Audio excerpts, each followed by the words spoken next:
Sino pa po? Sino pa hindi nakakita? Umakyat kayo. Umakyat kayo. Okay? Sino pa hindi nakakita? Kita nyo nakakahiya? Hindi kayo makatayo? Iyang-hiya kayo? Bakit? Nakakahiya kayo! Kaya mo ka, hindi mo alam yung project sa taas, tapos maglalaro ka dyan, tataas-taas ka dyan. Pag nagawa, Sa ngalan po ng ating Panginoong Jesucristo, lahat po ng mga nakasubaybay dito sa ating programang Expose the Truth, ako po'y lubos na bumabati sa inyong lahat sa pangalan ng ating Panginoong Jesucristo. Dito po sa 1 John chapter 4 sa verse 1, ganito po ang sinasabi ng Apostol Juan. Mga minamahal, huwag kayong magsipaniwala sa bawat espiritu, kundi inyong subukin ang mga espiritu kung sila'y sa Diyos. Bakit? Sapagkat maraming nagsilitaw na mga bulaang propeta sa sanglibutan.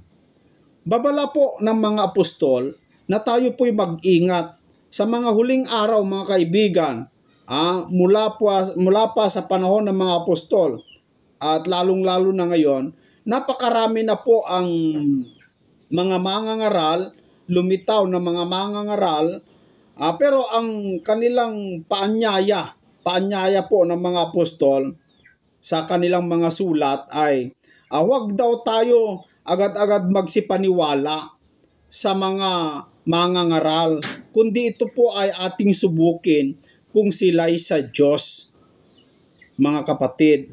Gaya nga sa sinabi ng ating kapatid na Eli, gusto ko pong i-play po ito, no? Para mapakinggan po natin.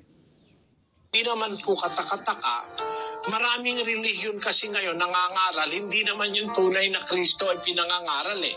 Kaya ang natatanggap ng tao, hindi yung tunay na Kristo. Tama. Basahin po natin ang 11:4 ng Korinto. Sapagkat kung yaong paririto ay mangaral ng ibang Jesus na hindi namin ipinangaral, o kung kayo'y nagsisitanggap ng ibang espiritu na hindi ninyo tinanggap, o ibang ebanghelyo na hindi ninyo tinanggap, ay mabuting pagtiisan ninyo. Mabuti pa, wag mo nang tanggapin. Kung ang tatanggapin mo, hindi yun talagang Kristo. Baka kung yung paparito, sabi ni Pablo, mangangaral ibang Jesus. Ako naman nakakatiyak eh.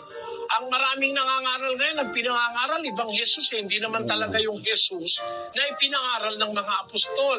Kasi sabi niya, kung yung mangangaral ng ibang Jesus na hindi namin ipinangaral, o kung kayo magsisitanggap ng ibang espiritu na hindi ninyo tinanggap sa amin, o ibang ebanghelyo na hindi nyo tinanggap, mabuti pa pagtiisan na lang ninyo. Huwag nyo natanggapin. Yun ang ikinalulungkot ko, natuto mga tao nang wala sa Biblia, ng imbento, mga terminolohiya na labag sa diwa ng Biblia. Tama po yun, no? Mga kaibigan, yung sinabi ng ating kapatid na Eli. Kasi marami talaga magsisipa rito sa pangalan ng ating Panginoong Jesucristo. Banta din yan o paanyaya din yan o babala din yan ng ating Panginoong Jesucristo na mga ingat kayo. Bakit? Sapagkat maraming magsisipa rito sa aking pangalan. Ibig sabihin, pangalan ng Panginoong Jesucristo ang gagamitin. Aral din ng Panginoong Jesucristo ang gagamitin para makapaglinlang ng mga tao, mga kababayan. Marami yan, nagsilitawan na, no? Nagsilitawan niya. Kasi ang relihiyon po kasi o sekta, ginagamit kasi ng tao para makapera eh. Ginagamit yan ng tao. Dito po sa Roma, sabi ni Apostol Pablo, dito po sa chapter 16, sa verse 18, ganito ang sinasabi, sapagkat ang mga gayon ay hindi nagsisipaglingkod sa Kristong Panginoon, kundi sa kanilang sariling tiyan at sa pamamagitan ng kanilang mabubuting pananalita at maiinam na talumpati ay dinadaya ang mga puso ng mga walang malay. Yung mga hindi nakakaunawa ng Biblia o hindi nagbabasa ng Biblia, madadaya po nila. Kasi wala silang malay sa salita ng Diyos eh. At kinukuha nila sa maiinam na talumpati, mga kababayan. Yan po ang gawain nila. Aral din. Biblia din ang hawak. Jesus din ang ipinapangaral. Pero ang interest po nila ay magpayaman. Sabi nga ng iba mga kababayan, kung ang rebulto, may nagtitinda kasi ng mga rebulto, sabi nila, ito pampaswerte, ito pampaswerte sa buhay. Pampaswerte pala sa buhay, yan ba't mo ibinebenta? Gaya lamang po itong pastor, ewan ko kung pastor ito, tignan po ninyo kung paano siya mangaral. At kayo na mahumusga kung nasa Biblia po ang kanyang ipinapangaral o ang kanyang pagkuha ng offering, mga kababayan. Heto, panoorin natin. Karating mo lang ba, Jobs? May sinundo ka ba, anak? Nauna pa yung mga bisita mo sa'yo. Mas madali kayo magpatawad. Ito mga kaibigan ay kukuha siya ng offering ng kanyang mga miyembro. Pero tignan po ninyo kung gaano siya kalupit. Humingi ng abuloy. Sa financial immorality kesa sa sexual immorality. Tama? Makinig, Joshua. Makinig, mga magnanakaw. Makinig, Jobs. Makinig, yung mga tithes lang ng tithes, walang offering. Ha? Yan. Talagang binabanggit pa yung pangalan, makinig. Yung mga tithes lang ng tithes at hindi nag-o-offering. So gusto pala niya, mga kababayan, ay magbigay ka ng tithes, maliban doon, magbigay ka pa ng offering. Gayon ang gusto niya. Ituloy natin. Dapat ngayon, meron na kayo. Yun. Okay? Meron kayo sacrificial. Pag hindi, malis kayo. Nako. Mapapahiya kayo.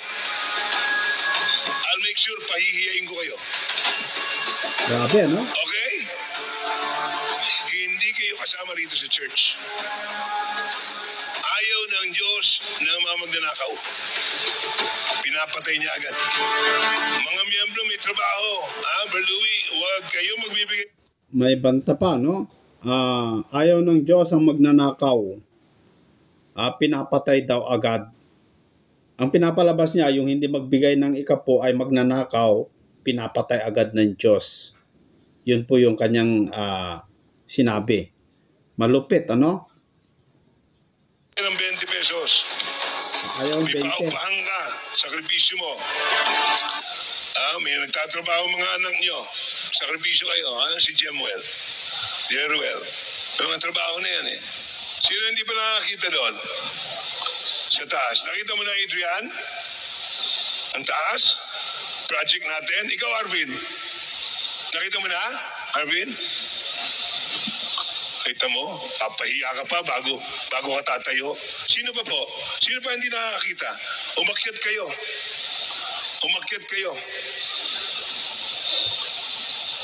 Okay? Sino pa hindi nakakita? Kita nyo nakakahiya? Hindi kayo makatayo? Iyang hiya kayo? Bakit? Nakakahiya kayo! Miyembro ka, hindi mo alam yung project sa taas, tapos maglalaro ka dyan, tataas-taas ka dyan. Pag nagawa, anong kwenta mo? Magbigay. May sacrificial ba kayo? May sacrificial. May trabaho ka ba, Arvin? Wala? Nagkakapera ka ba? Nagkakapera ka? Pala naman eh. Okay ba? Miskin na mga bata na nandito. Ipasa natin. Okay? Wala ka, boy? Ano ba naman yan? Malupit, no? Bisita. Pwedeng bisita, pero pwede magsakripisyo, ha? Ayos na po, nakapagbigay lahat. Bibilangin yan. Pag wala ka mamaya, markado ka bata. Ibig sabihin, wala pangalan mo dyan, pahihiyain ka. Kahiya ka. Okay? O Ricky, ayun pala. Ano ba? Nadadala mo na? A bit late ka kanina, nanundo? Kayo mga may sasakyan, huwag kayong magpapahuli, ha? Wala kayong kakwenta-kwenta. May sasakyan na kayo, nahuli pa kayo.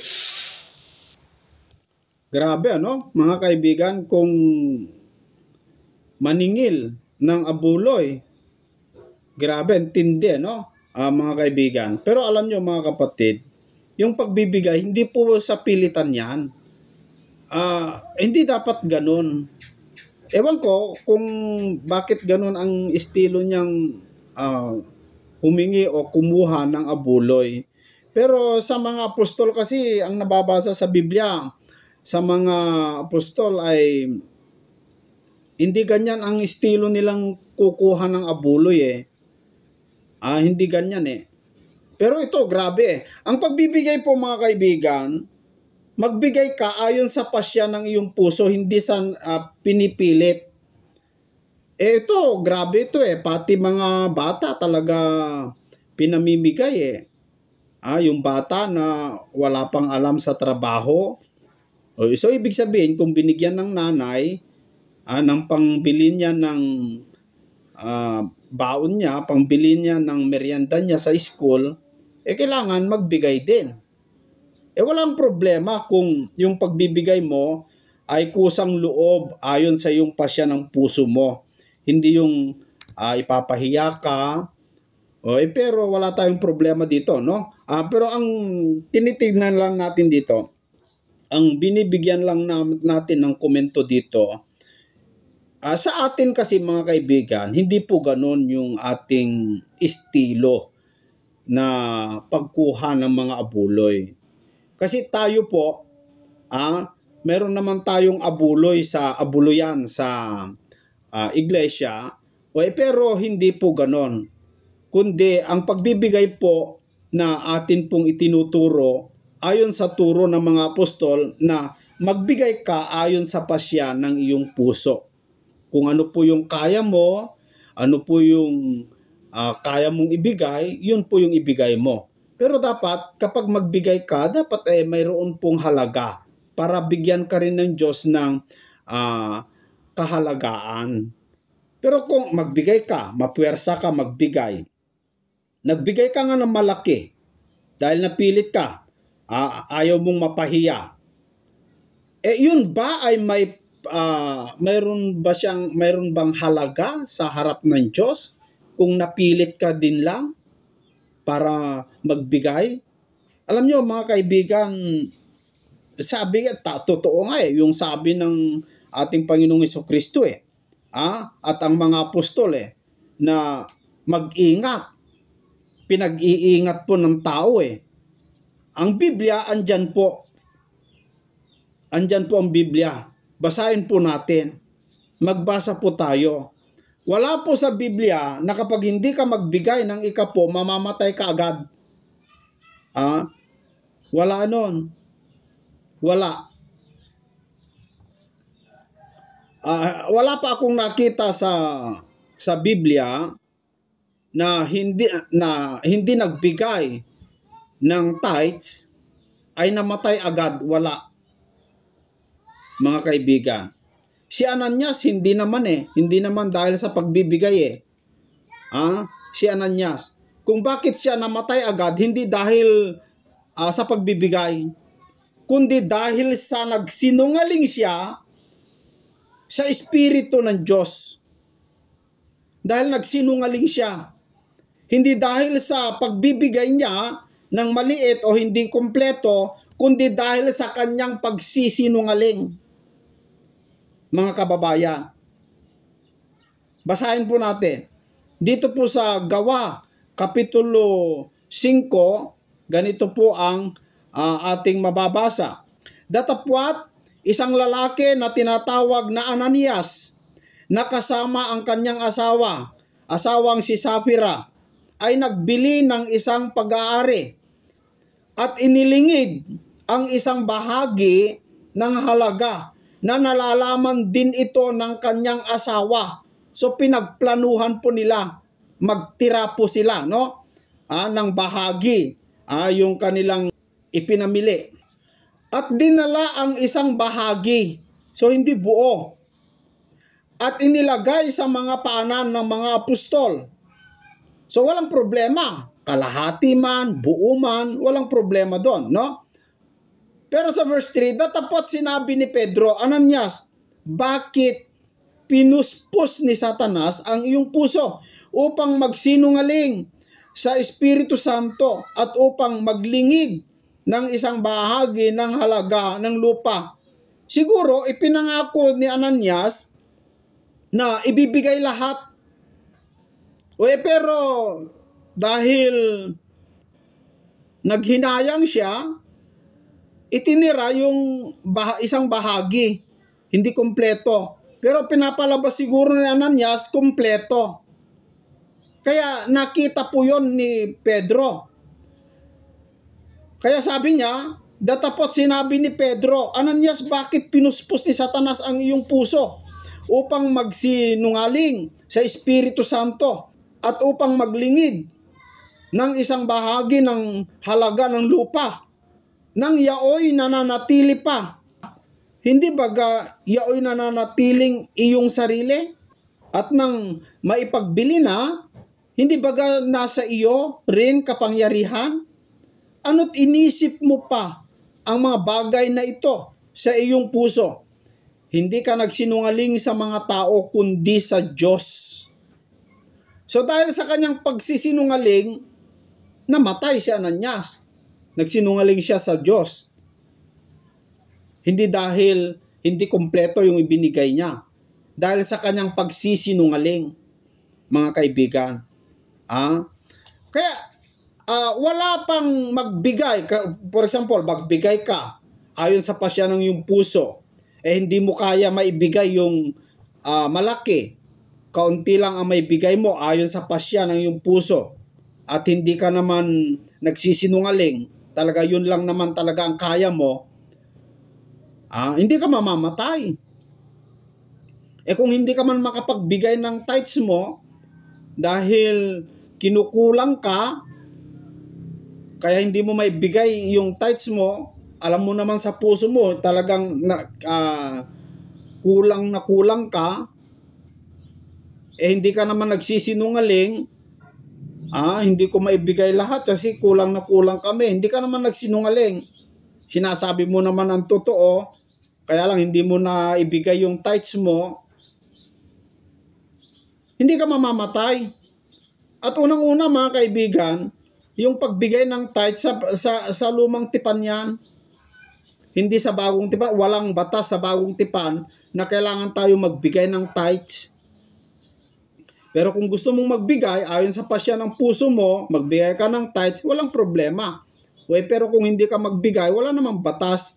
At lalong-lalo hindi ka mamamatay kung hindi ka magbigay. Pero itong naniningil ng abuloy, grabe Talagang grabe mga kaibigan. So ito po yung sinasabi sa Biblia na mag-ingat po tayo sa mga mangangaral. Baka malublob po tayo sa utang dahil sa kakaabuloy. Malublob po tayo sa utang. Basta mayroon lang tayong maibigay, grabe so yan po ang sinasabi sa Biblia na ang kanilang Diyos ay ang sariling tiyan. Salapi. Hindi po concern ang tao. Kung ang mangangaral ay hindi concern sa kaligtasan ng tao, pera lang ang gusto, isa na yan sa sinabi ni Kristo na mag-ingat, pag-ingatan natin. So, maraming salamat po sa inyong lahat mga kaibigan. Naway nakatulong po ang programang Expose the Truth para makita natin ang mga kabulaanan ng iba.